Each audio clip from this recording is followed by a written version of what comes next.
আসসালামু আলাইকুম বন্ধুরা, দূরের কাছে পাশে দেশে বিদেশে যে যেখান থেকে এই মুহূর্তে আমার ভিডিওটা দেখছেন বা দেখছেন না, আশা করছি আল্লাহর রহমতে ভালো আছো, সুস্থ আছো। বন্ধুরা, আমি তোমাদের দুয়ার ভালো আছি, সুস্থ আছি। এখানে নিয়েছি এটা কচুর মোড়া। তা বন্ধুরা, কচুর মোড়াটা দেখেন, এটা আমি চিলে নেব। চিলে নিয়ে কচুর মোড়াটা আমি গরুর মাংস দিয়ে রান্না করব। সঙ্গে থাকেন, দেখতে থাকেন, আশা করি ভালো লাগবে। বন্ধুরা, এটা আগে আমি প্রথমে এটা 2 পিস করে কেটে নেব, না হলে সেটা ছেড়ে যাবে না। যারা ভিডিওটা ক্লিক করে খুব পর্যন্ত দেখে এসেছেন, লাইক করতে ভুলে গেছেন, লাইক করে নেন। সবাই একটি লাইক করে দেবেন, ভিডিওটা ফুল ওয়াচ করবেন। বন্ধুরা দেখেন, এটা আমি 2 পিস করে নিয়েছি। এখন এটা আমি চিলে নেব। যদি এই মুহূর্তে কোনো নতুন বন্ধু আমার ভিডিওতে ভিজিট করে থাকো, তাহলে আমার চ্যানেলটা সাবস্ক্রাইব করে নেবেন। পাশে থাকা অল বাটনটি চাপে দেবেন, যাতে আমি ভিডিও ছাড়ার সাথে সাথে নোটিফিকেশনটা চলে যায় তোমাদের পাশে।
তো বন্ধুরা দেখেন, এটা আমি এভাবে চিলে নিচ্ছি।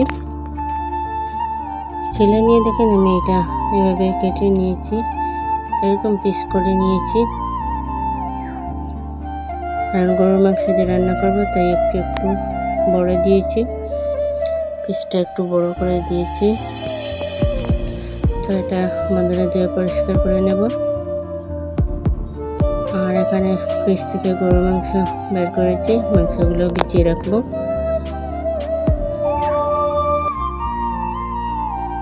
তো বন্ধুরা, কচুর মোড়াটা আমার ধোয়া হয়ে গেছে। এখন আমি একটা বোলের মধ্যে সেগুলো ঢেলে নিচ্ছি। ঢেলে নিয়ে দিয়ে দেবো একটু লবণ,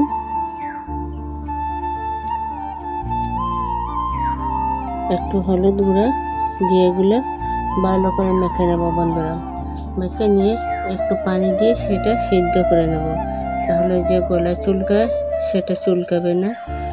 আর পানি দিয়ে যদি সিদ্ধ দিই, তাহলে সিদ্ধ দেওয়ার পর কচুর মোড়াটা সিদ্ধ হয়ে আসবে। আর পানিটা ছেঁকে ফেলে দেব, তাহলে গলা ধরবে না, গলা চুলকাবে না।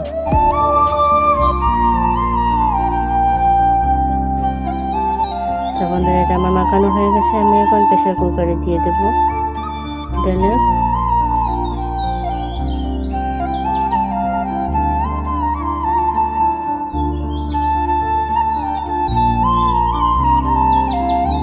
এখন একটু পানি দিয়ে দেব।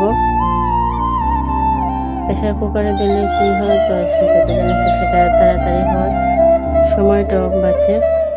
না হলে তো এগুলো মোড়াগুলো সিদ্ধ হতে অনেক সময় লাগে, অনেক সময় প্রয়োজন প্রেসার কুকার ছাড়া। আর পিসগুলো একটু বড় দিয়েছি, আর একটু সময় লাগবে, তাই জন্য আমি প্রেসার কুকারে সেটা তাড়াতাড়ি সিদ্ধ করে নিচ্ছি। এখন পানি দিয়ে দিয়েছি, যে এখন আমি ঢাকনা লাগিয়ে এটা চুলে বসিয়ে দেব।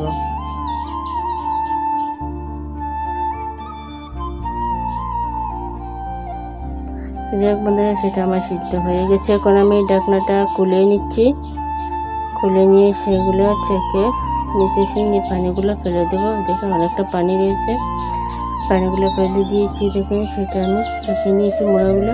আর এই দেখেন অনেকটা সিদ্ধ হয়ে গেছে, আর বাকি যেটুকু হয় নাই মাংসের সাথে সাথে সিদ্ধ হয়ে যাবে। যখন মাংসটা কষাবো মাংসের সাথে ঢেলে দিলে সেটাও সিদ্ধ হয়ে যাবে। তো এখন চুলার মধ্যে বসিয়ে দিয়েছে কড়াই বন্ধুরা। কড়াইটা আমার গরম হোক।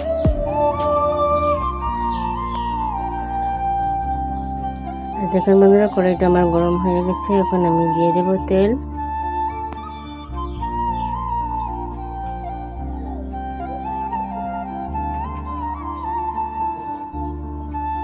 এখন দিয়ে দেবো আমি 2 থেকে 3টা তেজপাতা,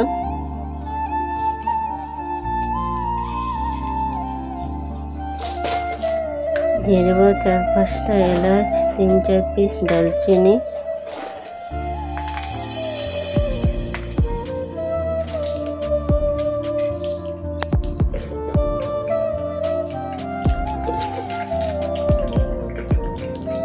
এখন দিয়ে দিতেছি 3-4টা লং। তো দিয়ে এগুলো আমি একটু ভেজে নিচ্ছি বন্ধুরা। তো এটা ভেজে নেওয়া হয়ে গেছে। আমি এখন দিয়ে দেবো বাটা রসুন,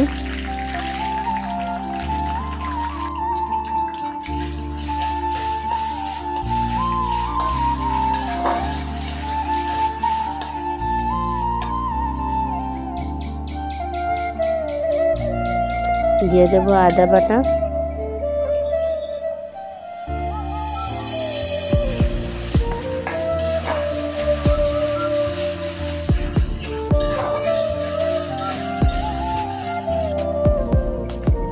দিয়ে দেবো পেঁয়াজ বাটা,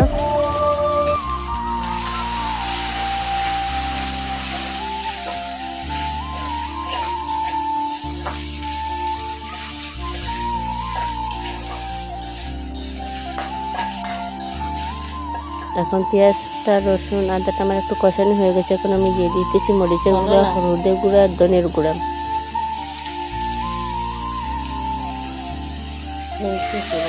দিয়ে আমি মশলাটা ভালো করে কষিয়ে নেব।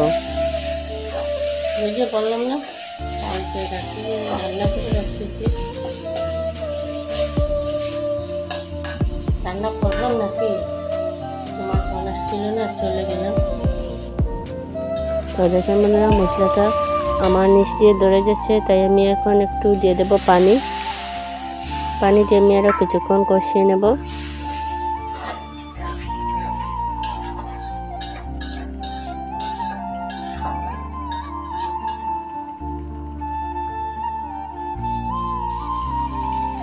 বন্ধুরা দেখেন আমার পানিটা শুকিয়ে গেছে। এখন আমি গরুর মাংসগুলা ঢেলে দিতেছি। গরুর মাংসগুলো একটু ছোটো ছোটো করে কেটে ধুয়ে রেখেছিলাম, পানি ঝরে গেছে। এখন মাংসগুলো ঢেলে দিচ্ছি, ঢেলে দিয়ে দিচ্ছি স্বাদ মতো লবণ। লবণ দিয়ে আমি মাংসটা কিছুক্ষণ কষাবো বন্ধুরা, যতক্ষণ মাংস থেকে পানিটা না বাইরেছে, বাইরের পানিটা যতক্ষণ না শুকাইছে ততক্ষণ পর্যন্ত আমি গরুর মাংসটা কষাবো।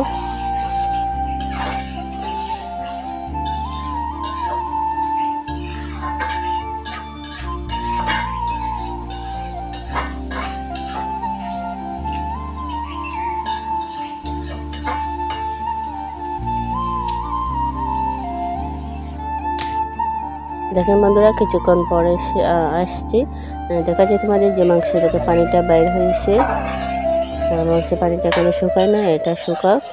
আমি একটু নেড়ে ছেড়ে দিতেছি যাতে নিচ দিয়ে না ধরে।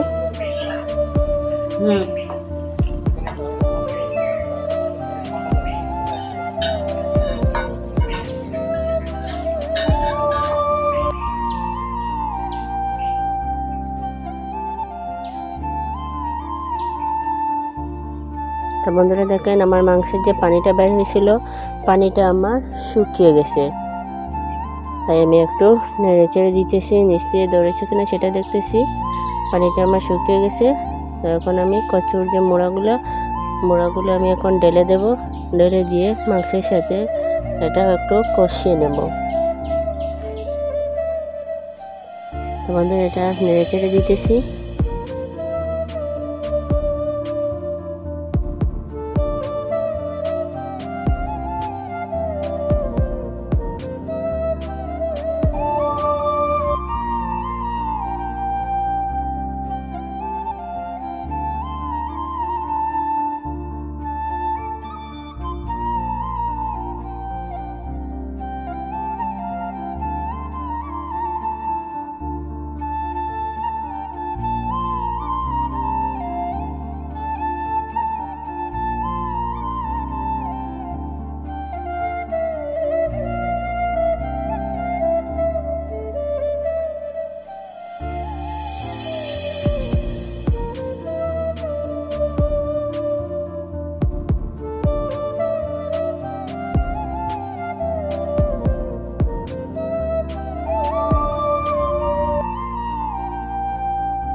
বন্ধুরা, মাংসটা আর কচুর মুড়াটা আমার দেখেন অনেকটা কষানো হয়ে গেছে, তাই আমি এখন দিয়ে দিতেছি পানি।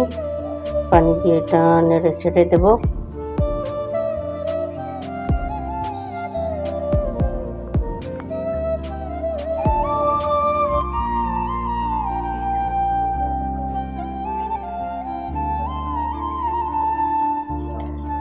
তো আরও কিছুক্ষণ পরে সে আমাদেরকে দেখাচ্ছে বন্ধুরা, দেখেন পানিটা অনেকটা শুকিয়ে গেছে। এখন আমি দিয়ে দিতেছি গরম মশলা।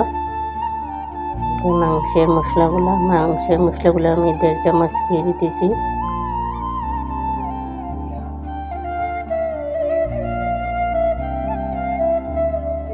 বন্ধুরা, এখন দিয়ে দিতেছি একটু জিরার গুঁড়া।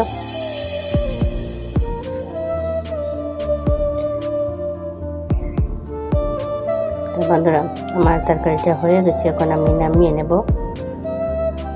তো বন্ধুরা, আজকের মতো বিদায় নিচ্ছি। আবারও তোমাদের সাথে দেখা হবে নতুন একটি ভিডিওতে। ততক্ষণ পর্যন্ত সবাই ভালো থাকবেন, সুস্থ থাকবেন। এখানে আমি তরকারিটা বাটির মধ্যে সার্ভ করে নিয়েছি। তো আজকের রেসিপিটা আমার কীরকম আছে বন্ধুরা, অবশ্যই কমেন্ট করে জানাতে ভুলবেন না। আল্লাহ হাফেজ।